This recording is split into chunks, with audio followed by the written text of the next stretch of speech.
Daily, well, the country, as you know, has been said to be in a recession. And right now we're talking to Dr. Adeyemi Dipeolu, who is a special advisor to the president on economic matters in the office of the vice president. Thank you for coming on Sunrise Daily. Thank you for having me. Well, there are major questions as to what it is that, you know, the president will be doing, or what is the advice that you'll be offering the president, especially now that the country is in a recession.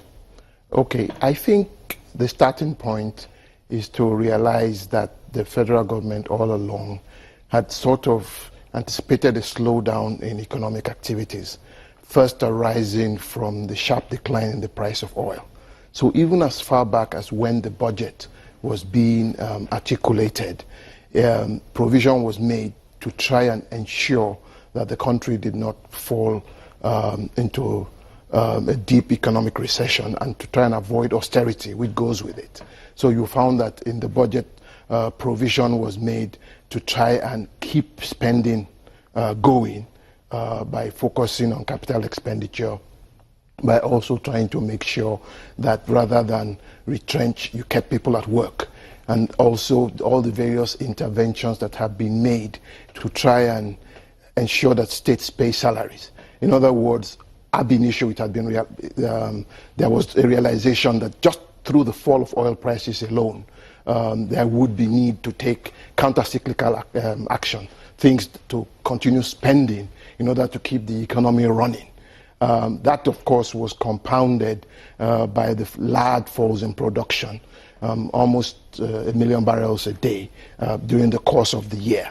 So those things combined have sort of tilted the economy into recession. But there's also the structural factors, the fact that we had a consumption model with spending quite more than we were investing. And investment is what prepares you for future growth. And part of that consumption also had a 70% import component. What am I trying to say? I'm trying to say that it was the realization of those vulnerabilities of the economy that have informed, first of all, the processes by which government has begun to plan since the beginning of the year, since the budget was passed, to try and stem the downward trend of economic growth.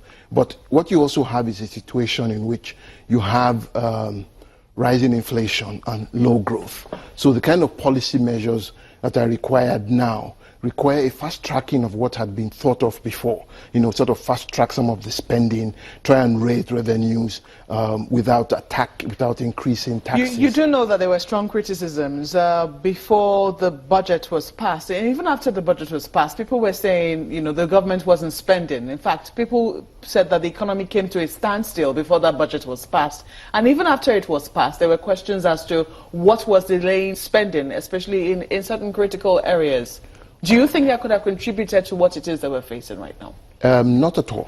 First of all, I think it would be... I'm afraid I have to interrupt you. We have to take a quick break. We'll come back and you can answer that question. All right.